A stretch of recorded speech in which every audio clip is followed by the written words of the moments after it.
MBBS in abroad. Apollo MedSkill 6 years of MBBS program will be completed in 35 lakhs only.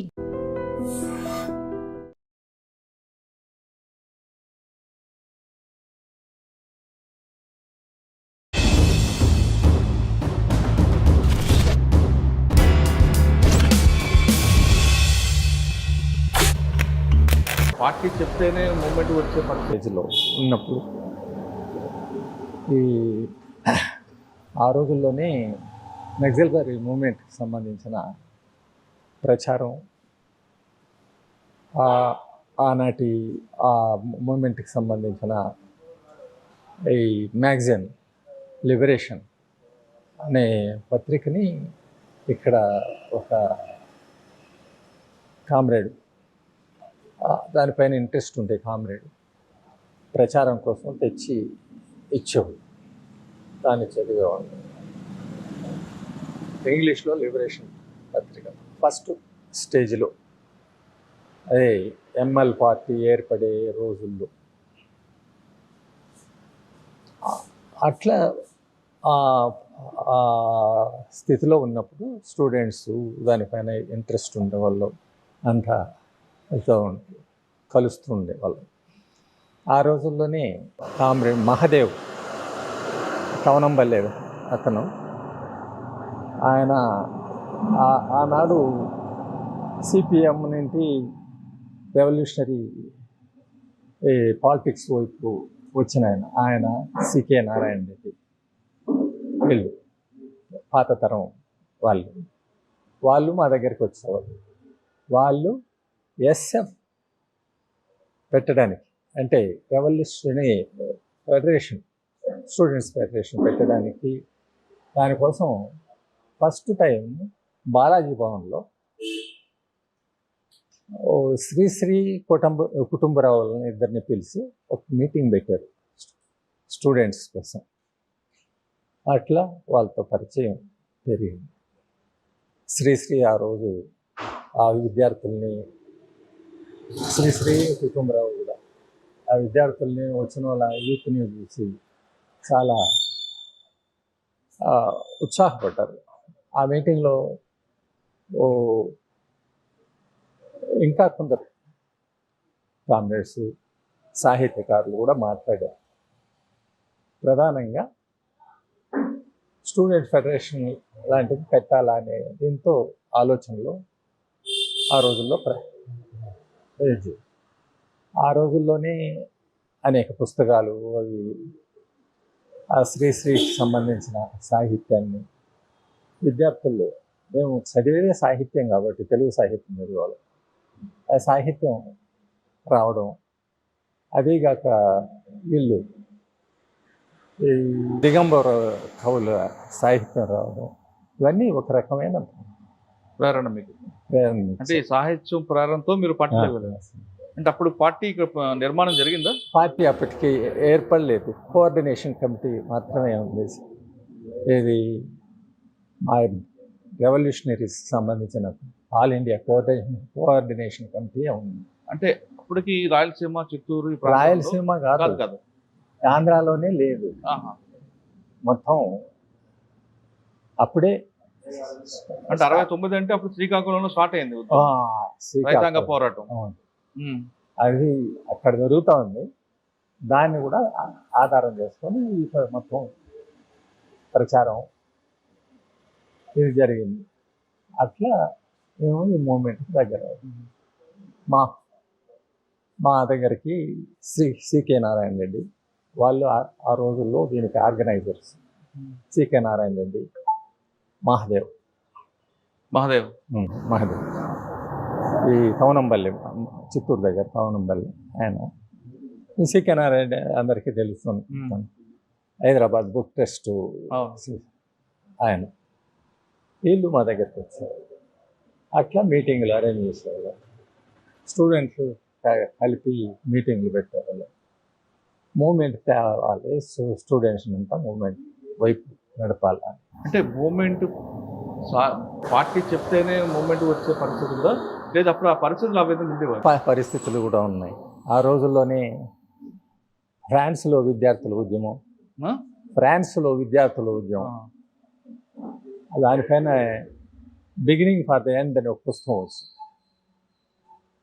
అదే శ్రీశ్రీ రెక్క విప్పిన revolution అనే పేరుతో translation కూడా చేశారు. అట్లే యాంగ్రీ స్టూడెంట్స్ ఉద్యమాలు, ఇది బీటల్స్, బీట్నిక్స్, ఇంకా రకరకాలైన ఇవి విద్యార్థుల్లో, యూత్లో రకమైన వచ్చాయి. దాన్ని అన్నిటి ప్రేరణతో లెఫ్ట్ రాజకీయాల వైపు రావడం జరిగింది. అచ్చా, అంటే ఫస్ట్ పార్టీలోకి వెళ్ళినప్పుడు మీరు పార్టీ నిర్మాణంలో చేసే కార్యక్రమాలు ఏంటి? ఫస్ట్ ఈ జిల్లాలో విద్యార్థుల్ని ఆర్గనైజ్ చేసేదానికి ఈ మీటింగ్లో పెట్టాం. అట్లే ఇక్కడి నుండి కావలిలో ఒక విద్యార్థి కన్వెన్షన్ జరిగింది. ఇది స్టేట్ కన్వెన్షన్, రెవల్యూషనరీ స్టూడెంట్స్ కోసం కన్వెన్షన్ జరిగింది. అక్కడికి ఇక్కడి నుండి కూడా విద్యార్థులు, మా కాలేజీ విద్యార్థులు, చిత్తూరు నుంచి విద్యార్థులు అందరూ పోయాం. ఆ రోజుల్లో ఒక విద్యార్థి ఆర్గనైజేషన్ పెట్టారు. 1969 నుంచి 70 వరకు. మీకు కేఎస్ గారు ఎప్పుడు పరిచయం? కొండపల్లి సీతారామ. కేఎస్ గారు ఆ తర్వాత ఈ వెంకటాస వీళ్ళు వెంకటాప్ సత్యం వీళ్ళందరూ చనిపోయిన తర్వాత కేఎస్ పరిచయం. అంతకుముందు పరిచయం, ఆయన పనిచేస్తారని తెలుసు కానీ పరిచయం లేదు. ఆయన ఎప్పుడైనా వచ్చారు చిత్తూరు? రాలేదు అప్పుడు. ఆ తర్వాత ఎమర్జెన్సీ తర్వాతనే ఆయన. సరే, 70 నుంచి మీ ప్రయాణం ఎలా కొనసాగింది? నేను ఇక్కడ విద్యార్థులు కొందరు, యూత్, విలేజెస్ యూత్ ఒక బ్యాచ్ వెళ్ళి విలేజెస్లో రెవల్యూషనరీ రాజకీయాలను ప్రచారం చేసేవారు. చుట్టూ ఈ రేణుగుంట ఏంటి, ఈ కాళహస్తి ఈ ఏరియాలో, అట్లే మదనపల్లి, తంబళ్ళపల్లి ఆ ఏరియాలో కొంత బ్యాచ్లుగా ప్రచారం,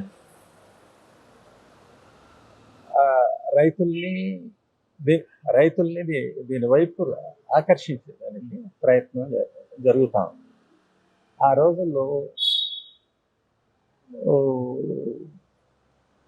ఇంకా పూర్తిగా ఇక్కడ ఆ దళాలు అట్లాంటివి ఏర్పడలేదు. వ్యక్తులుగా కొన్ని విలేజెస్కి పోయి రాజకీయాలు ఆర్గనైజర్ లాగా ప్రయత్నం చేసి మ్యాన్ టు మ్యాన్ లేక ఇక వెంటనే జనం నిన్ను ఆహ్వానించారు కదా, దానికి జనంతో పరిచయాలు పెంచుకొని. మరి మీరు ఎందుకు అజ్ఞాతంలో వెళ్ళాల్సి వచ్చింది? అది మొదట అజ్ఞాతం అని చెప్పలేము.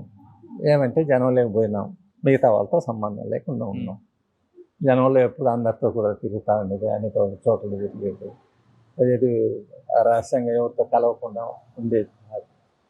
కాకపోతే అందరికీ మనం ఎవరో తెలియదు, అందరికీ తెలిసే అవకాశం.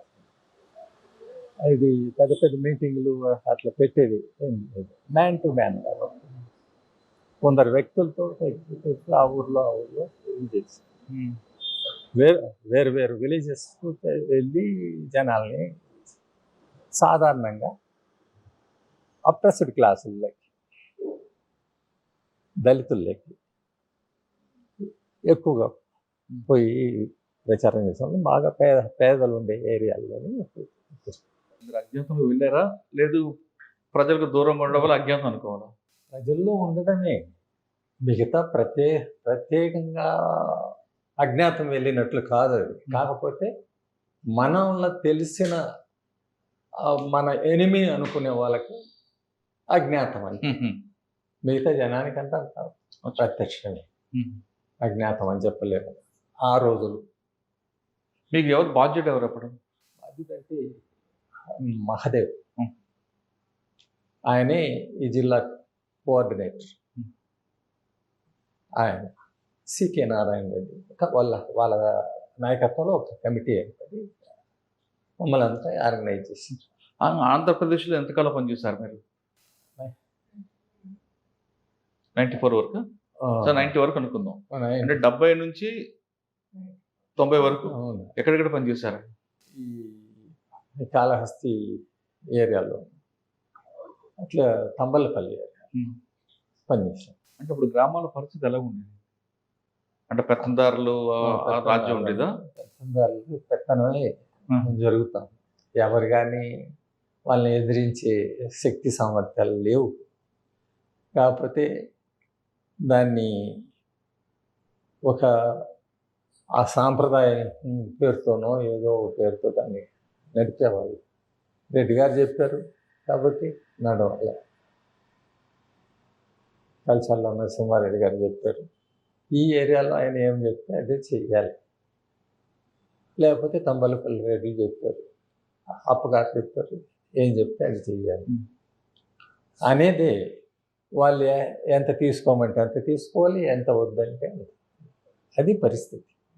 కాకపోతే వాళ్ళకి ఏవో కొన్ని దాన ధర్మాలు చేసి కొందరికి పిల్లలకి ఏదో చదువులు చెప్పడానికో ఏదో కొన్ని ఇవి చేసి వాళ్ళకి లిబరల్గా ఉంటారనేది తంబలపల్లి వాళ్ళకి పేరు. అంటే ఆ ప్రాంతంలో మీరు దానికి ఆ పోరాటం వ్యతిరేకంగా మీరు వెళ్ళారు, పోరాటం చేశారు. అంటే పోలీసుల దృష్టి మేము పడలేదా? దృష్టి పడే దాకా అది ఒక స్థాయికి వెళ్ళేదాకా దృష్టి అయితే పడలేదు. ఎందుకంటే ప్రత్యక్షమైన మీటింగ్లు కాదు కదా ఆ రోజుల్లో. ఈ పెద్ద పెద్ద మీటింగ్లు పెట్టడము లేకపోతే మీటింగ్లు పెట్టి చేసేవారు. Man to man organization. కొందరు వ్యక్తులతో మాట్లాడి ఆ ఊర్లో కొందరు వ్యక్తుల్ని జమ చేసుకుని దానికి సంబంధించి ఆ జనంలో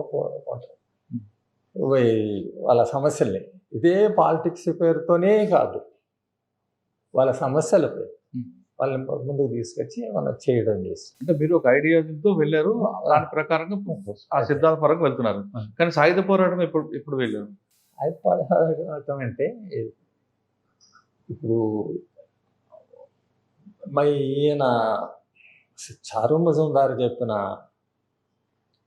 ఇది ఈ అన్హిలేషన్ కార్యక్రమాలు ఇవి ఉన్నాయి, అవి మా పక్క ఇక్కడ జరగలేదు. అట్లాంటివి చేస్తే దాన్ని తట్టుకునే శక్తి, దానికి తగినంత ఆర్గనైజేషన్ లేదు. కాబట్టి ఏవో కొన్ని ఊళ్ళో ఎవరో కొందరు కొట్టుకొని ఏమన్నా చచ్చిపోయి ఉంటే మన పేరు పెట్టినా చెప్పలేము. అంటే రైతులే చావడానికి, వాళ్ళని చంపడానికి రైతులే కారణం ఉంటారు. అయితే వీళ్ళు కూడా దాంతో సంబంధం ఉంది అని కేసులు పెట్టి ఉండొచ్చు.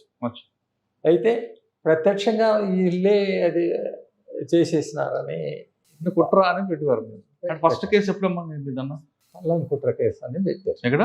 పల్లం పోలీస్ స్టేషన్ ఉంది, ఆ పేరుతో ఈ కేసు పెట్టారు. ఏమంటే ఇక్కడ కొందరిని వీళ్ళంతా ఒక గుంపు అయ్యి జనాలు కొంత కూడగట్టుకొని కొందరిని ఆ వడ్డీ వ్యాపారులని వీళ్ళని ఖతం చేసేదానికి ప్రయత్నం చేస్తూ ఉండాలనే పేరుతో ఈ మా కామ్రేడ్స్ కొందరు అవి విలేజ్ దగ్గర ఉంటే వాళ్ళని అరెస్ట్ చేసి, వాళ్ళపైన దాడి చేసి అరెస్ట్ చేసి పల్లం కుట్ర కేసు అని పెట్టి పల్లం అది చాలా ఏళ్ళు నడిచింది. ఆ కేసులంతా కొట్టేశారు. రెండో కేసు వచ్చి చిత్తూరు కుట్ర కేసు. చిత్తూరు అదే తిరుపతి కుట్ర కేసు ఏంటంటే ఆ కేసు ఏంటంటే ఒకటి కాదు, ఎక్కడెక్కడో ఏవో జరిగినవన్నిటినీ కలిపి దాంట్లో పెట్టడమే అంతే. పాత కొత్త అవి అంతకు ముందు అయిపోయినవి అన్నీ కూడా ఏదన్నా జరిగినవన్నీ ఎక్కడి జరగకపోయినా వీళ్ళు అనుకుంటున్నారు అని పెట్టడం, ఇట్లా చెయ్యాలని అనుకుంటున్నారు. ఎందుకంటే ఆ రోజుల్లో ఇది మార్పులు వస్తున్నాయి కాబట్టి దాడులు చేసే రైతులు ఈ భూస్వాముల పైన వీళ్ళపైన దాడులు చేసే పరిస్థితులు వస్తున్నాయి కాబట్టి వీళ్ళు కూడా దానికి కావాల్సినవి చేస్తారు. అది ఇక్కడ చేసేదాన్ని. అని మీరు దాదాపు 20 సంవత్సరాల పార్టీలు ఉన్నారు కదా. అవును, 20 కాదు ఇంకా ఎక్కువ ఉన్నారు. కానీ రాయలసీమలో పార్టీ రావడం కానీ నిష్కరణ కానీ రెండు చాలా తొందరగా అయిపోయింది. కారణం అనుకోవచ్చు. ఇప్పుడు తెలంగాణ, ఉత్తర తెలంగాణలో లేదా ఆంధ్రప్రదేశ్లో కొంత ప్రాంతాల్లో ఉన్నంతగా అన్నంత బలంగా అనంత ఎక్కువ కాలం నిలబడలేదు. రాయలసీమలో వచ్చింది అదే తొందరలోనే నిష్కరణ అయిపోయింది. రాయలసీమలో నా అబ్జర్వేషన్ ఏమంటే కడప, కర్నూలు, అనంతపూర్ ఇట్లా కూడా వచ్చే రాలేదని. వీటికి ఫ్యాక్షన్ రంగు కూడా ఉంది. ఓహో. చిత్తూరు జిల్లాలో ఫ్రాక్షన్ రంగు లేదు. అయితే ఈ మీ క్యాడర్ని కావాల్సినంత ఇంకా జమ చేసుకోలేకపోవడం ఒక స్థాయిలో.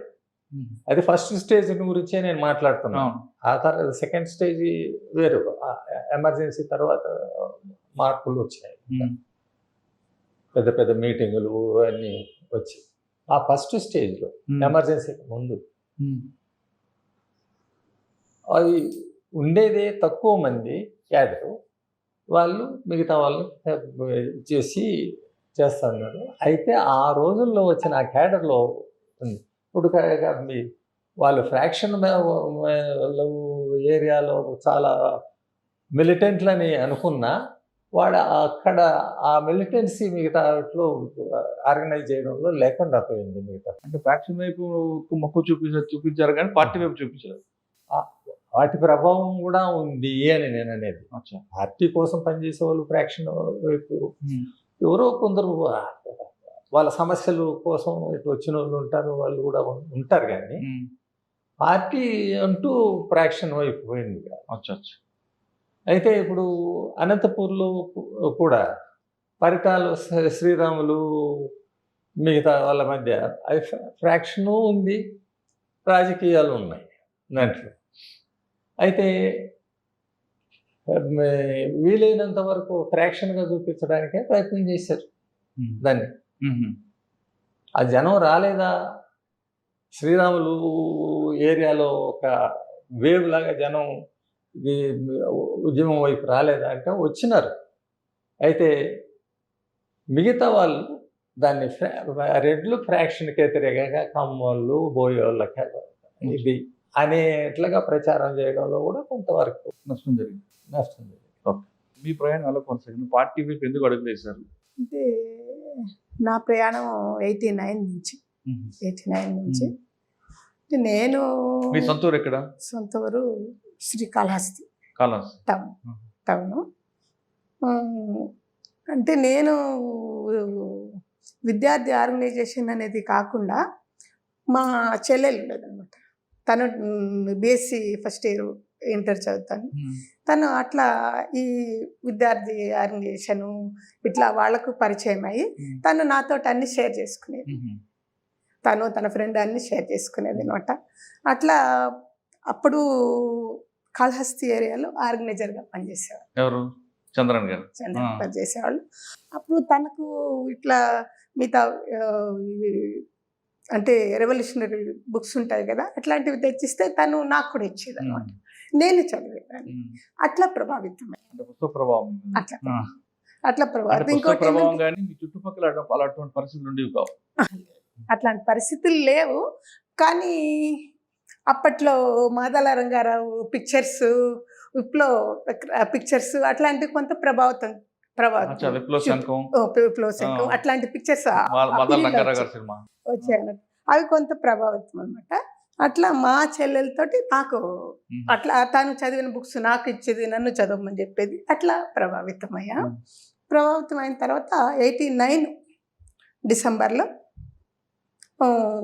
అంటే పార్టీ పిలుపుతోటి మీరు ఇట్లే కాకుండా మీరు పార్టీలోకి వచ్చి పనిచేయాలని పిలుపు వచ్చింది అనమాట. అది దానికి ఆ ఏరియాలో కాళహస్తి ఏరియాలో తను ఆర్గనైజరు. అట్లా ప్రభావితం పార్టీలోకి వెళ్ళి 89 డిసెంబర్ నుంచి 94 వరకు టెక్లో ఉన్నాం. టెక్ వర్క్లో, టెక్నికల్ వర్క్లో. అది మిగతా స్టేట్స్లో. అన్ని స్టేట్స్లో. అట్లా ఈ మన పెద్ద ఆయనతోటి దగ్గర పరిచయం, మిగతా వాళ్ళతో అంత దగ్గర. టెక్నికల్ లో డన్ కి కీపర్ గా ఉండేవారా, మెటీరియల్ తయారు చేసేవారా? డెన్ కీపర్ అన్ని స్టేట్ లో. డెన్ కీపర్ 94 జూలైలో అంటే దండకారణ్యానికి వెళ్ళాలి, మనము ఆర్గనైజేషన్లకు వెళ్ళాలి అనేసి అని పంపించారు. ఇద్దరు వెళ్ళాం. అప్పటి నుంచి దండకారణ్యంలో మీరు వెళ్ళినప్పటికీ మీకు బాధ్యత ఎవరు? దండకారణ్యంలో మీరు ఫస్ట్ చేసిన కార్యక్రమం అక్కడ కూడా డెన్ కేపర్ ఉండేవారా, లేదంటే రాజకీయ తరగతులు? దండకారణ్యంలో మొత్తం దళాలు కదా, ఆర్గనైజేషన్. ఏ దళం ఉండేది ఇప్పుడు? అప్పుడు ఫస్ట్ వెళ్ళింది నేను బస్తర్ వెళ్ళాను. బస్తర్. ఎవరు మీ బాధ్యత ఎవరు అప్పుడు? లంకపాపిరెడ్డి గారు. ఆయన అన్నమాట హ్యాడ్ ఉండింది. ఒక దళ సభ్యురాలుగా మొత్తం ఫీల్డ్ అనమాట. దళ సభ్యురాల నుంచి పనిచేశాను అక్కడ 94 నుంచి 2007 వరకు. 2007 జూలైలో అరెస్ట్ అయ్యాను. 2007 వరకు దండకారణ్యం ఏ ప్రాంతాలు తిరిగారు? మీరు అక్కడ ఆదివాసుల అభివృద్ధి కోసం ఏం చేశారు? అంటే అప్పట్లోనే జంతర్ సర్కార్ కూడా స్టార్ట్ అయింది. అది ఉన్నది కూడా బస్తర్ ఏరియాలోనే జంతర్ సర్కార్ ఉన్నది కూడా ఏరియాలోనే అనమాట. అంటే కార్యక్రమాలు చెప్పండి, ప్రజల కోసం ఏం చేశారు? మేము దళాల్లో మహిళా సంఘాలను ఆర్గనైజ్ చేసేవాళ్ళము. డిఏకేఎంఎస్ దండకారణ్య ఆదివాసీ డిఏకేఎంఎస్, కేఎంఎస్ మహిళల సంఘాలని ఆర్గనైజ్ చేసేవాళ్ళము, పురుషుల సంఘాలని ఆర్గనైజ్ చేసేవాళ్ళము, బాలల సంఘాన్ని కూడా ఆర్గనైజ్ చేసేవాళ్ళం. అంటే మహిళా సంఘాలు పెట్టడం ఒకటే కాకుండా అక్కడ ఉన్న ఆదివాసీలు రాజకీయ చైతన్యం తీసుకురావడం కానీ లేదా వ్యవసాయ అభివృద్ధికి కానీ ఏం చేసేవారు? వ్యవసాయ అభివృద్ధి కోసము ముఖ్యంగా మేము సమిష్టి వ్యవసాయాన్ని ఒక గ్రామంలో, అంటే అప్పటి పరిస్థితుల్లో కొందరికి దున్నుకోవడానికి ఎద్దులు కూడా ఉండేవి, పశువులు కూడా ఉండేటివి కాదనమాట. ఉన్న వాళ్ళ దగ్గర నుంచి అదే ఆ ఊర్లో ఉండే ఏమంటారు ఉన్న వాళ్ళ దగ్గర నుంచి ఇవ్వాలంటే, వాళ్ళు దున్నుకోవడానికి ఇవ్వాలంటే ఆ సీజన్లో వాళ్ళకు దొరకదు, ఇవి ఇచ్చేవాళ్ళు కాదు, ఇవ్వాలంటే చాలా పట్టి వాళ్ళకు కట్టాల్సి వచ్చేది. అట్లా సమిష్టి వ్యవసాయం 4 ఇండ్లు కలిసి ఒక్కొక్కరి భూమిని దున్నేటట్టు సమిష్టి వ్యవసాయాన్ని తీసుకొని వచ్చామన్నమాట. అట్లా చాలా ఉపయోగపడింది వాళ్ళకి. లేని వాళ్ళకు కూడా ఇప్పుడు నా ఇంటి నుంచి ఒక జత ఎద్దులను కట్టుకొని పోతాను, ఇంకొకరి ఇంటి నుంచి జత, అట్లా 4 ఇండ్లు 5 ఇండ్లు కలిసి ఒక్కొక్కరి భూమిని దున్నిచ్చేటట్టు ఇట్లా వ్యవసాయ అభివృద్ధి కోసము చేసాము. తర్వాత మిగతా పంటలు పండించడానికి, కూరగాయలు పండించడానికి ఇదంతా కూడా అభివృద్ధి చేసామన్నట్టు. అక్కడ పిల్లలకు పాఠశాలలు పెట్టి, ఇప్పుడు జంతర్ సర్కారు వచ్చిన తర్వాత మన స్కూల్ ఏర్పాటు చేసి వాళ్ళకి చదువు చెప్పడము ఇవన్నీ కూడా చేసేవాళ్ళు. మీరు ఒక పక్కన సమాంతరంగా ప్రభుత్వం నడుపుతున్నారు, ఒకవైపు పోలీసులు ఒత్తిడి ఎక్కువైంది, పోలీసులు కూబింగ్లు ఎక్స్చేంజ్ ఆఫ్ ఫైర్లు అవుతుంటే అందులో మీకు ఎప్పుడైనా ఎదురుపడ్డాయా? ఎక్కడ? అనేక సార్లు ఎదురుపడ్డాయి. మీరు దండకారణ్యం లంకపాపిరెడ్డి గారితో పనిచేసినప్పుడు కోరాపుట్ ఏరియాలో కానీ ఆ ప్రాంతంలో సిఆర్పిఎఫ్ దాడులు? కోరాపుట్టు అంటే అది ఒరిస్సా వస్తుంది. ఇక్కడ కుంట నుంచి తీసుకుంటే మాడు ఉత్తర బస్తర్ వరకు అనమాట ఏరియా అంతా మొత్తం. కుంట ఆ ప్రాంతంలో మీకు వ్యతిరేకంగా సల్వార్ జూడో అని ప్రారంభం? అవును, కుంటలో కాదు, కుంట నుంచి స్టార్ట్ అయింది అది. కుంట నుంచి కాదు, ఈ బస్తరు జగదల్పూరు ఏంటది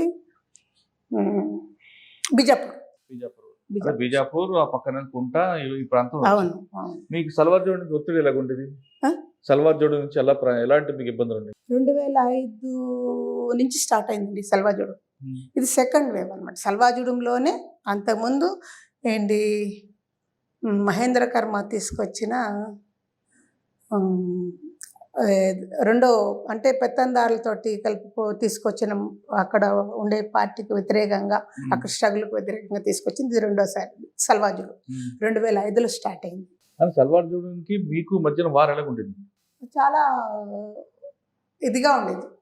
అంటే మీ బాగా గుర్తుండిపోయిన వాళ్ళు కూడా ఆదివాసులు సపోర్టే, మీరు ఆదివాసులు సపోర్టే, మిమ్మల్ని సపోర్ట్ చేస్తే వాళ్ళు ఆదివాసులకి సపోర్టు కాదు, వాళ్ళు పెత్తందారులకు సపోర్ట్. మీ వైపు మీకు సపోర్ట్ చేస్తే వాళ్ళు చంపేవారు, వాళ్ళు సపోర్ట్ చేస్తే మీరు వెళ్ళి వాళ్ళు అట్లా దండించేవారు. కాదు, అంటే మీ ఇద్దరి మధ్యన ఆదివాసులు ఇబ్బంది పడ్డారు వాస్తవం అట్లా కాదా? కాదు, అట్లా కాదు. వాళ్ళు ఆదివాసులు చంపడం అట్లా కాదు అన్నట్టు, మేము వాళ్ళని చంపడం అట్లా కాదు. వాళ్ళు మొత్తము ఇప్పుడు దాంట్లో ఒక గ్రామంలో పటేలు, సర్పంచు, ఒక గ్రామానికి పెత్తందారు. ఆ ఏరియాకి మహేంద్ర కర్మ, ఆ ఏరియాకంతా పెత్తందారు. అక్కడ ఉండే ప్రజల్ని దోచుకోవడము, అక్కడ ఉండే ప్రజలని అణిచివేసి వాళ్ళకి ఎలాంటివి లేకుండా చేయడము, అది. ఇంకొకటి ఏంటంటే అక్కడ ఫారెస్ట్ డిపార్ట్మెంట్ యొక్క దోపిడీ. ఆ ఫారెస్ట్ డిపార్ట్మెంట్కి వాళ్ళు అనుకూలంగా ఉండడము, ఇది అన్నమాట. వాళ్ళు పెత్తందారులకు సపోర్ట్, పార్టీ ప్రజలకు సపోర్ట్. ప్రజలు ఎక్కువ సంఖ్యలో ఉన్నారు. వాళ్ళు ఆ సల్వాజుడు ఎట్లుండేదంటే, దాడులు ఎట్లుండేవంటే ఎంత భీకరంగా, ఎంత భయంకరంగా ఉండేటువంటి, ప్రత్యక్షంగా 2005లో స్టార్ట్ అయినప్పటి నుంచి ఏ ఏరియాలో అయిందో ఆ ఏరియాలో ప్రత్యక్షంగా సాక్షి, ఏంటో ప్రత్యక్షంగా నేను ఒకటి చెప్పండి ఒకసారి. సల్వాజుడు స్టార్ట్ అయిందంటే అక్కడ వేల సంఖ్యలో, వందల సంఖ్యలో పోలీసులను తీసుకొని వచ్చి గ్రామాల మీద పడి గ్రామాలలో ఉండే ఇండ్లను తగలబెట్టడము, మొత్తం వాళ్ళ యొక్క ఏంటంటే చాలా చిన్న ఆర్థిక వ్యవస్థ వాళ్ళకి.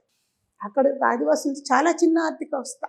వాళ్ళు పండించుకునే పంటలు, వాళ్ళు పండించుకునే ఆ కాయగూరలు, వాళ్ళు పండించుకునే ఏమంటారు ఇవి గడ్డ లాంటి గడ్డ దినుసులు లాంటివి, చాలా చిన్న ఆర్థిక వ్యవస్థ. అట్లాంటి ఏ ఒక్కటి లేకుండా వాళ్ళ ఇళ్ళను తగలబెట్టి వాళ్ళ ధాన్యాన్ని ఎక్కడైతే దాచుకుంటారో, అంటే మామూలుగా మాడు ఇట్లాంటి ఏరియాలో ఏంటంటే పొలాల దగ్గరే ఒక పాకలాగా వేసి అక్కడ ధాన్యం దాస్తారనమాట. ఆ ధాన్యాన్ని అంతా తగలబెట్టి దొరికిన వాళ్ళందరినీ పట్టుకెళ్ళి స్టేషన్లో పెట్టడం. అది వీలు కాకుండా మొత్తము ఎక్కడైతే స్టేషన్ ఉంటుందో అక్కడ తీసుకెళ్ళి క్యాంపులు ఏర్పాటు చేసి మొత్తం జనాన్నంతా కూడా తీసుకెళ్ళి అక్కడ బంధించి ఉంచడము, ఇట్లాంటి భయంకరమైన పరిస్థితి. అవును, ఆ భయంకర పరిస్థితి ఉంటే ఒకవైపు మీరు కూడా అక్కడ ఛత్తీస్గఢ్ గవర్నమెంట్ని సంబంధించిన వ్యక్తుల్ని, వీసీ శుక్లా అనే వ్యక్తిని దారి కాసి చంపడం, వీసీ శుక్లా అది మీ ప్రాంతంలో జరిగింది. అది బహిరంగ జరిగిన ఘటన. అది ఎప్పుడు జరిగింది? ఈ సంవత్సరం జరిగింది. సల్వాజుడు పీరియడ్ అంతా మొత్తము జనాన్నంతా కూడా మొత్తం వాళ్ళకి ఏమాత్రం లేకుండా ఎట్లా చేసిన తర్వాత జరిగిన ఘటన అన్నమాట, జీరంఘాటి ఘటన. మహేంద్ర గారు చనిపోయిన తర్వాత సల్వాజుడు ఇంకా పెరిగింది కానీ తగ్గలేదు కదా. సల్వాజుడు అంటే మొత్తము సిఆర్పిఎఫ్, డిఆర్జీ అన్ని కలిపి. సరే, లక్క పాపిరెడ్డి గారికి మీకు కలిసిన అనుబంధం చెప్పండి, ఎక్కడెక్కడ పనిచేస్తారు? ఆయన మా ఎడ్యుకేషన్ సెక్రటరీ అండి, మేము ఆయనతో కలిసి ఉండేవండి, క్లాసులు చెప్పారండి. ఆయన నాకు తెలియకపోవడం ఏంటి. ఇప్పుడు మన ఆయన గంగన్న నంబలకేశ్వర గారు, మేమంతా ఇదే గుట్టలెక్కేటప్పుడు ఆయన పాట పాడుతూ మమ్మల్ని ఎక్కించాడు. కేశవర గారు ఏం పాట?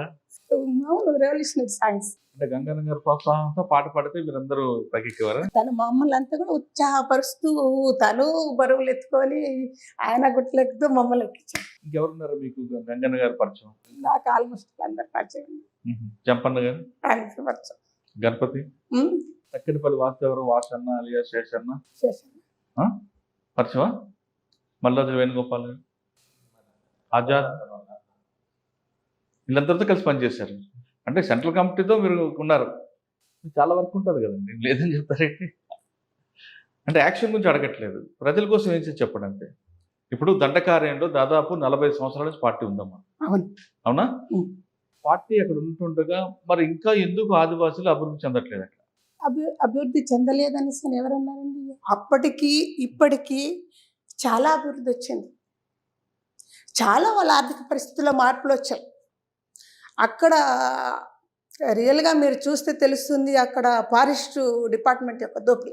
అంటే ఫారెస్ట్ డిపార్ట్మెంట్ వాళ్ళు ఏమంటారంటే, వాళ్ళు రిజర్వ్ ఫారెస్ట్ నుంచి ఫారెస్ట్ ఉందో ఆ ఫారెస్ట్ కొట్టుకొని లోపలికి వస్తున్నారు. రిజర్వ్ ఫారెస్ట్ అంటే అక్కడ ఆ అడవి వాళ్ళదండి. వాళ్ళు పుట్టి పెరిగిన ఫారెస్ట్లో మీరు వాళ్ళని ఆపడం అంటే, రిజర్వ్ ఫారెస్ట్ అంటే ఎట్లా? వాళ్ళు ఎక్కడికి వెళ్ళాలి? సార్ 40 సంవత్సరాల్లో దండకార్యంలో పార్టీ ఏం చేసిందని చెప్తారు మీరు? కేవలం జనతా సర్కార్ ఒకటేనా, లేదా అభివృద్ధికి ఆదివాసుల అభివృద్ధి కోసం పాటుపడ్డారా? ఆదివాసుల అభివృద్ధి అంటే కేవలం చెరువులు తవ్వడం, వ్యవసాయం చేయడం కాదు కదా, ఇంకా వాళ్ళు మౌలిక సదుపాయాలు పెంచాలి. ఇప్పుడు టెక్నాలజీ ముందుకొచ్చింది, దానికి అనుగుణంగా వెళ్ళాలా, లేదు అలా అక్కడ అదే ప్రాంతంలో చెరువులో చేపల్లాగా ఉండాలంటారా? ఆర్థిక అభివృద్ధి అంటే ఇప్పుడు మీరేం కోరుకుంటారు? ఇక్కడ సిటీస్లో ఉండే వాళ్ళ ఆర్థిక పరిస్థితి వాళ్ళకి, ఇప్పుడు మనం ఒకటి ఏంటంటే టెక్నాలజీ అంటే ఇప్పుడు అక్కడున్న పరిస్థితి, అక్కడున్న వాళ్ళకి ఏం అవసరం అవుతుంది అదే ఆర్థిక అభివృద్ధి వాళ్ళ కోసం. మనం అనుకునేది కాదు. మనం ఇక్కడ టౌన్లో ఉండేవాళ్ళు, సిటీలో ఉండేవాళ్ళు అనుకునేది కాదు. పోలుద్దామండి, అడవి వరకే మాట్లాడుతుంది, సిటీతో పోల్చొద్దు. వాళ్ళకి అడవిలో అయినా సరే వాళ్ళకి కనీసం వైద్య సదుపాయం ఉండాలి, తర్వాత చదువుకోవాలి వాళ్ళ పిల్లలు కూడా. ఈ రెండు ఉండాలంటే రోడ్లు ఉండాలి, ఇవన్నీ కావాలంటే కరెంట్ ఉండాలి, అంతే కదా. ఇంకెక్కువ వద్దు, మన వేరేగా సెల్ ఫోన్స్ అవన్నీ మాట్లాడకుండా కేవలం మౌలిక సదుపాయాలు, రోడ్డు, వైద్యం, విద్య, ఈ మూడేది ఉండాలి కదా. కూడు గూడు నీళ్ళగా ఈ మూడు కూడా అందకుండా వాళ్ళకి కూడు గూడు నీడ, ఈ మూడు ఉండాలంటే, కూడు గూడు గుడ్డ అనుకుంటా, ఈ మూడు ఉండాలంటే కనీసం మకాన్, ఈ మూడు ఉండాలంటే రోడ్లు ఉండాలి. మీరు రోడ్లు రాకుండా రోడ్లు డెవలప్మెంట్ కావాలి కదా, రోడ్లు అక్కడ రావాలి కదా, వాళ్ళు సిటీలోకి రావాలి కదా. నేను అనుకుంటాను 3 ఉండాలంటే రోడ్లు అవసరం లేదు సార్. హాస్పిటల్కి రావాలంటే హాస్పిటల్ పెద్ద వైద్య సదుపాయాలు కావాలంటే వేరే విషయం, రావాలి కదా, టౌన్లోకి రావాలి కదా. అవును, మరి రోడ్లు అయితే ఉన్నాయి. ఆ రోడ్లు ఎక్కడ? ఆ రోడ్లు వేస్తుంటే మీరు తవ్వేస్తున్నారు. ఫారెస్ట్ డిపార్ట్మెంట్ వేసిన ఆ రోడ్లు అయితే ఉన్నాయి, రావచ్చు. ఇప్పుడు మాడి విషయం అంటే నేను అనట్లేదు, మాడు ఇంటీరియల్ ఇంకా లోపలికి వెళ్ళే విషయం అయితే అనట్లేదు. ఆ రోడ్లు అయితే ఉన్నాయి, రావచ్చు. ఆ రోడ్లు ఉన్నాయమ్మా, రావట్లేదు, కానీ వాళ్ళకి సరైన టైంలో వైద్యం అందితే కదా వాళ్ళకి బతుకుతారు. వాళ్ళు ఇప్పుడు కూడా మంచాల మోసుకొని తిరుగుతున్నారంటే మనం ఈ డెవలప్మెంట్ ఎలాగంటాం? అభివృద్ధి అయిన ఇక్కడ కూడా ఇప్పుడు కూడా మీరు చెప్తున్న దండకార్యంలో రూపాయి నోటుకి కాయిన్కి చూపిస్తే రూపాయి కాయిన్కి విలువిస్తారు తప్ప నోటు పట్టించుకోరు. ఇంకా ఆ స్థితిలో వాళ్ళు ఉన్నారు. కారణం ఎవరంటారు? మీరు చెప్తున్నది అయితే కరెక్ట్ కాదు. ఇంకేముండే అంటారు? 2005 వరకు మీ జర్నీ ఎలా జరిగింది? 2007 వరకు ఆ తర్వాత సంబంధం లేదు. 2007 ఎలా అరెస్ట్ అయ్యారు మరి మీరు? 2007లో తన ట్రీట్మెంట్ కోసం వచ్చాము. ఎక్కడ? ఇక్కడికి వచ్చాము. ఇక్కడికి వచ్చి వెళ్తున్న క్రమంలో రాయ్పూర్లో అరెస్ట్. ఎక్కడ? రాయ్పూర్లో. ఎంతకాలం ఉన్నారు జైల్లో? జైల్లో ఎంతకాలం ఉన్నారు? 2019 ఏప్రిల్ వరకు. 2007 నుండి 12 ఏళ్ళు ఉన్నాను. 3 నెలలు తక్కువ 12 ఏళ్ళు. ఎన్ని కేసులు పెట్టారు? 160 కేసులు. 160 కేసులు అంటే 19 నుంచి 2007 నుంచి 19 వరకు 12 సంవత్సరాలు అండర్ ట్రయల్ గానే ఉన్నాను. అదే జైల్లో అంటే దంతవాడ జైల్లో కొంతకాలం ఉన్నాను, జగదల్పూర్ జైల్లో కొంతకాలం ఉన్నాను, రాయ్పూర్ జైల్లో కొంతకాలం ఉన్నాను. అన్న కూడా ఉన్నారు. ఆయన కూడా 10 సంవత్సరాలు జైలు. ఆయన 10 సంవత్సరాలు. మరి జైల్లో మీరు అక్కడ కూడా భావజాలం చూపించలేదు? హక్కుల కోసం పోరాటం చేయలేదు? అక్కడ జగదల్పూర్ జైల్లో మా హక్కుల కోసం మేమంతా కలిసి 10 రోజులు భూక్ హడతాలు చేశాం. స్ట్రైక్ చేశాం. చర్చలకు వచ్చారు వాళ్ళు? కొన్ని సాధించుకున్నాం. యాక్చువల్గా ఫస్ట్ మాకేంటిదంటే మమ్మల్ని వాయిదాలకు తీసుకెళ్ళాలి కంటిన్యూగా, కంపల్సరీగా. నన్నైతే అరెస్ట్ చేసి ఉంచిన 1.5 సంవత్సరం వరకు వాయిదాలకి తీసుకెళ్ళాలి. భోజనం పెట్టేవారు? బాగానే ఉంటాయి జైలు అక్కడ? పర్లేదు. తర్వాత మేము స్ట్రగుల్ చేసిన తర్వాత మా కిచెన్ మాకే వచ్చింది. మహిళా దీనికి వచ్చి మహిళా కంటకి, నాకు కొన్ని తెలుగు రాదు కొద్దిగా, మహిళా కంటకి సపరేట్ కిచెన్ వచ్చింది. 2019 బయటకు వచ్చారు. 2019. అప్పటి నుండి ఇప్పటివరకు ఏం చేస్తున్నారు? ఏం చేస్తాను అన్న అంటే మరి జీవనం ఎలాగ కొనసాగుతుంది అక్కడ జైల్లో? నేను నాకు హిందీ బాగొచ్చు, చదువు నేర్పించేదాన్ని. నాకు టైలరింగ్ వచ్చు, వాళ్ళకి టైలరింగ్ నేర్పించాను. ఇప్పుడు అదే చేస్తాను. మాజీలు అనగానే సెటిల్మెంట్ చేసుకుని ఉంటారు అంటారు, కానీ మీరు చాలా సింపుల్ గా సాధారణ జీవితం గడుపుతారు.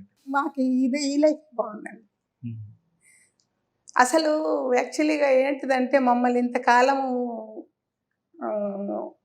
వాళ్ళు జైల్లో పెట్టి మమ్మల్ని ఉంచి ఇంకా మళ్ళీ వీళ్ళు ఆ రోజు నేను విడుదలైన రోజు కూడా జగదల్పూర్ జైలు నుంచి విడుదలైన రోజు కూడా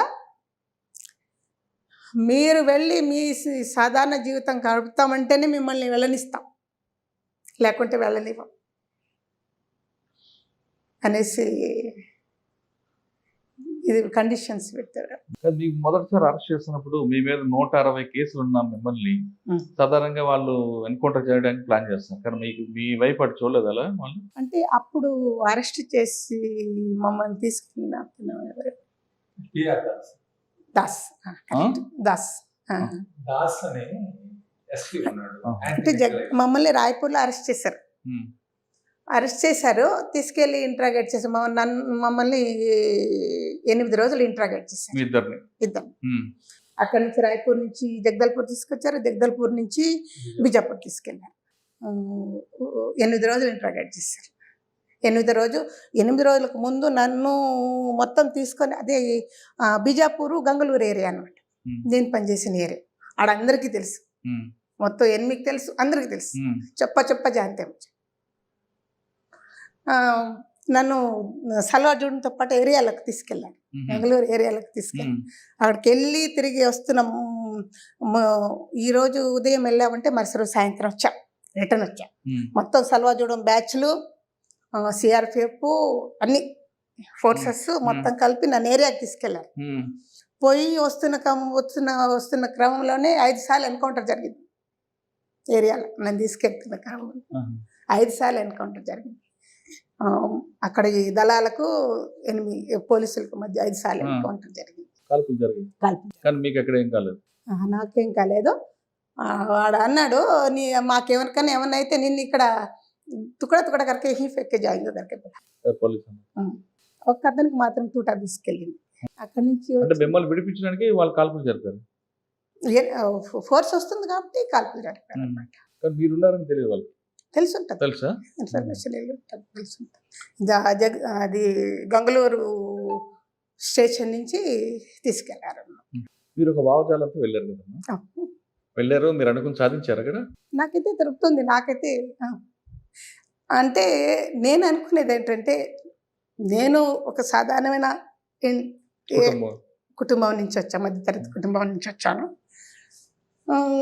నాకు పార్టీ పద్ధతులు, అక్కడ ప్రజలు, అక్కడ వాళ్ళకు మనం నేర్పించింది, వాళ్ళ నుంచి మనం నాకు అక్కడ అనుభవం ఏంటిదంటే, నాకు అక్కడ ప్రజలు చాలా బాగా, ఎందుకంటే ప్రజల్లో చాలా బాగా నేను ఒక్క దళ సభ్యురాల నుంచి పై స్థాయి వరకు అక్కడ జనంలో పనిచేశాను.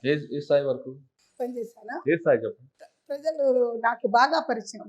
నాకు వాళ్ళ భాష నేర్పించింది వాళ్ళే. గోండి భాష. దండకారణ్య మహిళా సంఘానికి నేను ఉపాధ్యక్షురాలు.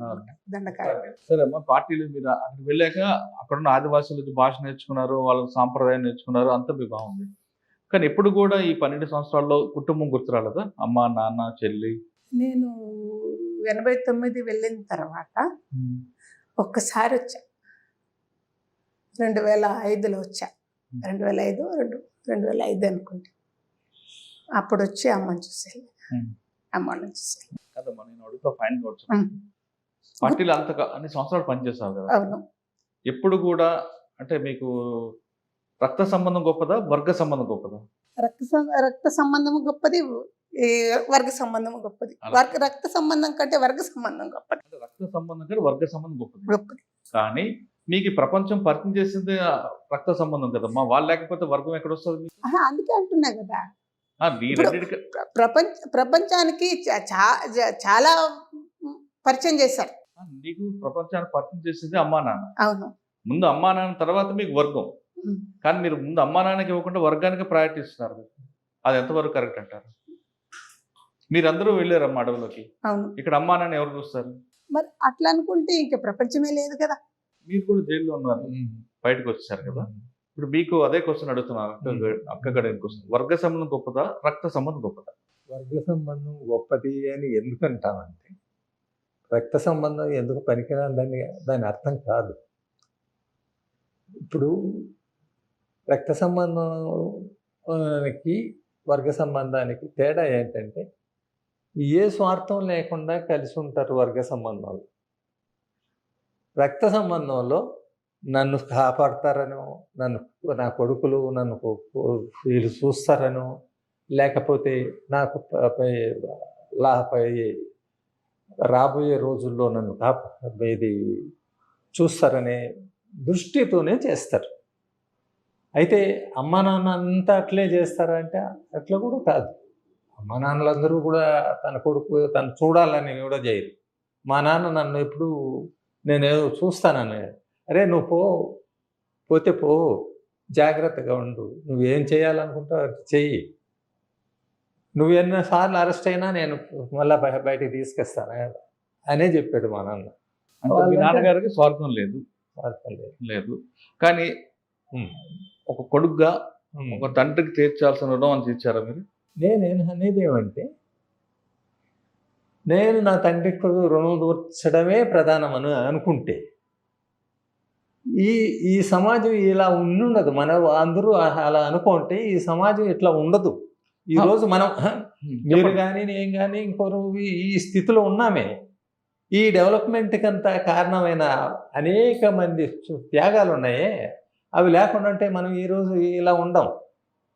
మేమంతా త్యాగం చేయకుండా ఉంటే ఈరోజు ఇన్ని స్కీములు వచ్చి ఉండవు. ఎవరు ఈ స్కీములు ఎవరు తెచ్చిపెట్టుండే వాళ్ళు కాదు. జనానికి ఏమీ దొరికిండేది కాదు. ఇందిరమ్మ కూడా ఆ రోజు బ్యాంకులు జాతీయం చేయడానికి కూడా కారణం ఏంటంటే, ఆ రోజు మిగతా వాళ్ళకి అంత చేయడానికి కారణం ఏమిటంటే, ఆ రోజు వచ్చిన నక్సల్బరీ మూమెంటు ఇది ముందుకు పోయే అవకాశం ఉంది కాబట్టి దీన్ని దెబ్బతీయాలంటే అవి చెయ్యాలి, జనానికి ఏమో చేస్తూ ఉన్నామని చూపించుకోవాలి. అందుకోసం చేసింది. ఈరోజు ఇన్ని స్కీములు వచ్చినాయి, ఎన్ని భరోసాలు, లేకపోతే ఇంకోట ఏదన్నా కానీ, ఏ ప్రభుత్వం అన్నా కానీ ఇవన్నీ ఎందుకు చేస్తున్నారు అంటే వాళ్ళకి చేయకపోతే నువ్వు ఉండలేవు, వాళ్ళని నీ పక్కకి తిప్పుకోకపోతే నువ్వు ఉండలేవు. వాళ్ళంతా కూడా దీనికి వ్యతిరేకంగా చేస్తారు. అందుకోసం ఇదంతా యాన్నింటి వచ్చింది, ఈ చైతన్యం యాన్నింటి వచ్చింది. మీరు చేసిన కార్యక్రమం. అవును, రైట్. నేను దాని ఇంకా చెప్పండి. ఈ చైతన్యం రావడానికి ఎవరో ఏమీ త్యాగం చేయకుండా ఈ చైతన్యం ఊరికే వచ్చేది.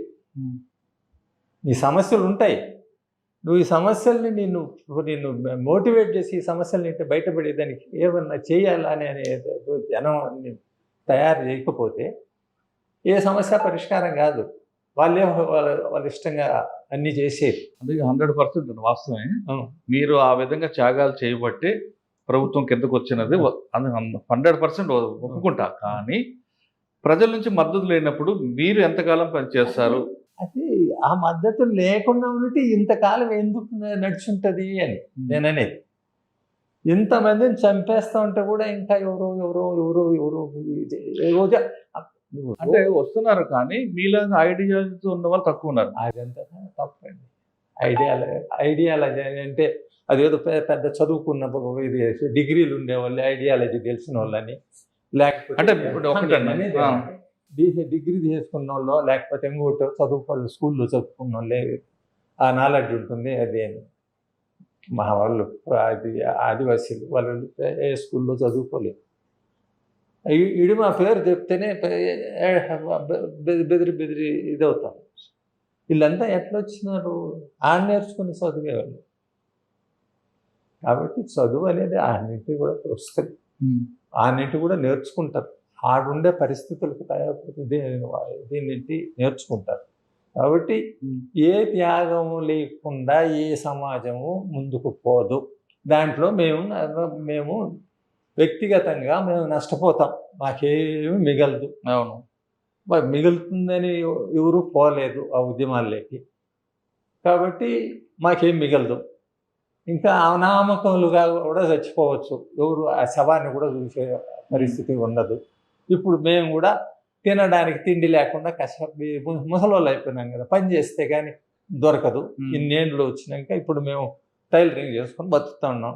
ఎవరిపైన ఆధారపడకుండా ఆ? అవును. పోయి బతకాలి.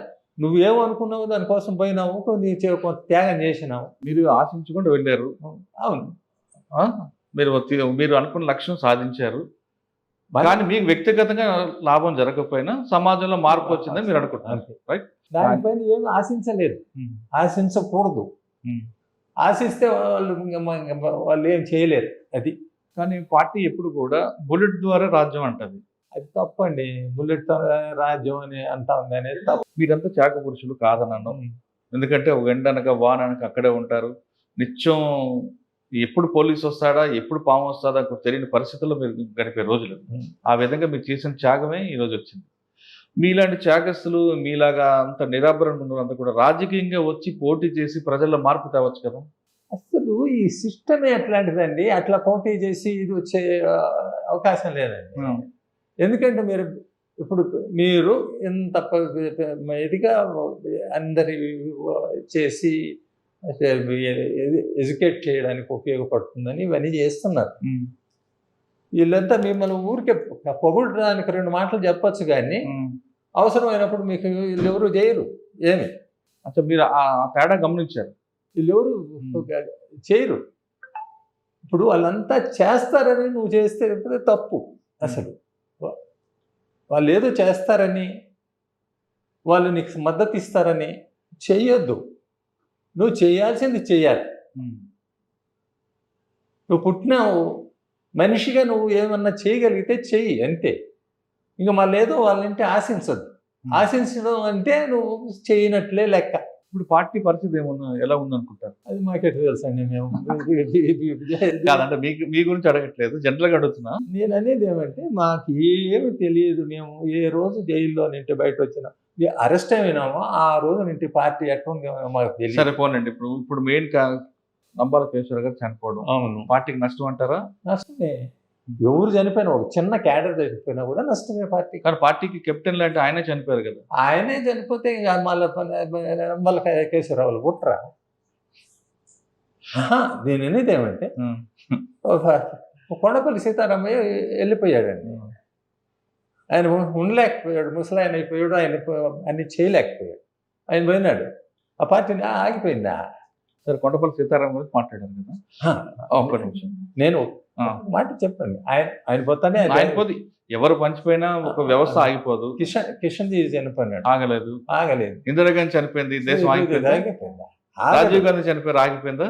అంటే దానికి తగిన ఆ ఉద్యమాలు తన అవసరాలు ఉంటే, ఆ ఉద్యమానికి అవసరం ఉంటే దానికి తగిన నాయకత్వాన్ని సృష్టించుకుంటుంది ఉద్యమం. అంతేగాని మనమే ఏదో ఉద్యమం పైన అన్ని నాయకత్వాలు మీది ఇంపోజ్ చేస్తామనో, తయారు చేసి అట్టే పెడతామని కాదు. దానికి అవసరాల రీత్యా దాంతో డెవలప్ అవుతుంది.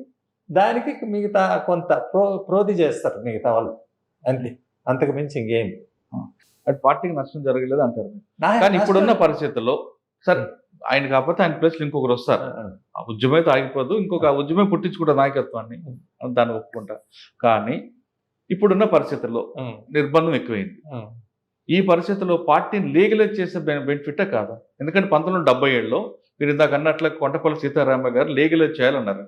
అదే సిద్ధాంతాన్ని ఇప్పుడు ఎంచుకుంటే పార్టీ లీగలైజ్ చేసే ఒక మంచి మెసేజ్ వస్తుంది కదా. వాళ్ళు నిర్ణయించుకోవాలని అన్ని మీ సలహా అడుగుతున్నా. మేమంతా ఏమి లేకుండా మామూలు జీవితం గడిపేవాళ్ళం. చాలా చిన్న మనుషులుగా బతుకుతాను. మాకు మిగతా ఏమి సంబంధం లేదు. సలహా అంటున్నాను. నేను సలహా ఇచ్చే స్థితిలో లేను.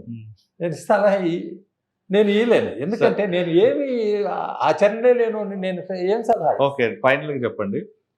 మావోయిస్ట్ పార్టీ అనేది ఫినిక్స్ పక్షితో సమానం అంటారు, కరెక్ట్ అంటే? ఫినిక్స్ అదే.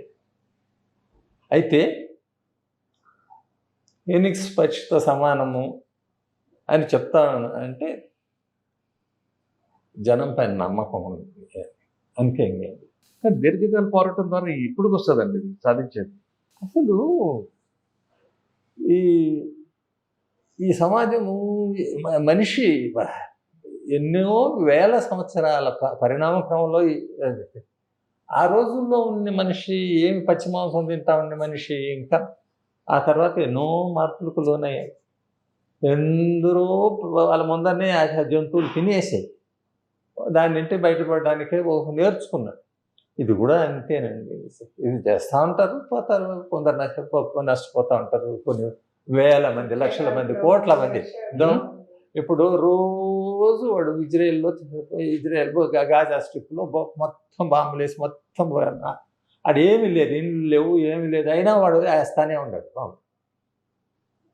అయితే పూర్తిగా ఆ పాలస్తీనా అనే ఐడియాని, పాలస్తీనాలో ఉండే ఆ మనుషుల్లో ఉండే ఆ దీన్ని పూర్తిగా తుడిచిపెట్టగలడా? కాదు. ఇక్కడ నేననేది కాదు అది. ఇప్పుడు మావోయిస్టు పార్టీని పోలీసులు అంతం చేసిన ఉద్యమం అనేది ఎక్కడ సమస్య ఉందో అక్కడ పుడతారు, ఇంకో రూపం పుడతారు. ఏ రూపంలో ఉన్నా రావచ్చు. ఈ మావోయిస్టు పార్టీ మావోయిస్టు కాదు, ఇంకో రూపంలో రావచ్చు. రావచ్చు. అవసరాలు, జనాల అవసరాలు ఉద్యమాలు వస్తాయి. కానీ మనం కూడా మనమంతా ఏమంటే ఏ కాలంలో ఉంటాం ఆ కాలంలో మనం ఏమన్నా చేయగలిగితే చేస్తాం, లేకపోతే ఉంటాం. ఇందాక మీరు చెప్తున్నట్లుగా పార్టీ పెట్టిన దగ్గర నుండి ఇప్పటి వరకు, అంటే first peoples war, communist party, తర్వాత పీపుల్స్ వారు, దాని తర్వాత మావోయిస్ట్ పార్టీ, ఇన్ని పేర్లు మార్చింది. కానీ ఎంచుకున్న లైన్ మాత్రం అదే లైన్ ఉండిపోవడం బట్టి పార్టీకి ప్రజలకు దూరం అంటున్నారు. అవన్నీ కష్టపడలేకుండా చాలా మంది చాలా సిద్ధాంతాలు చెప్తాం. అంటే మనం కూడా మీరు నాకు చెప్తున్నట్టే పచ్చి మాంసం తిని బతికిన మనిషి ఇప్పుడు మార్పులు వచ్చాయి అంటున్నారు. ఆ మార్పులు ఎలాగొస్తున్నాయి? మార్పులు తగ్గట్టు ప్రజలకు ఏం కావాలో అదే విషయం మీద పార్టీ గలమెత్తచ్చు కదా. నిజమేనండి. ఇప్పుడు కేవలం ఆదివాసులకే పరిమితం అయిపోయింది పార్టీ. ఆదివాసులకే పరిమితం కాలేదు, అందరిలోనూ ఐడియా ఉంది. యాన్నో ఇప్పుడు వ్యతిరేకంగానో అనుకూలంగానో ప్రతి ఒక్కరిలోనూ ఉంది ఆ ఉద్యమాలకు సంబంధించి. అది ఏ అనుకూలమైంది పెద్దది కావచ్చు. ఈరోజు అదే నెగేషన్ ఆఫ్ నెవిగేషన్ వద్దు అనుకునే దీన్ని మళ్ళీ దాన్ని చేసేసి ఇంకోటి ముందుకు రావచ్చు. ఇది సార్ ఫైనల్గా చెప్పండి అన్న, ఇప్పుడున్న యువతకి మీరు ఇచ్చే మెసేజ్ ఏంటి? వాళ్ళు ఏం చేయాలనేది వాళ్ళు నిర్ణయించుకోవాలి. నేను ఒట్టి సలహాలు ఇచ్చేది కాదు. అదేగాక త్యాగం చేయాలనుకున్న వాళ్ళు త్యాగం చేస్తారు, మామూలు జీవితం గడపాలనుకున్న వాళ్ళు గడుపుతారు.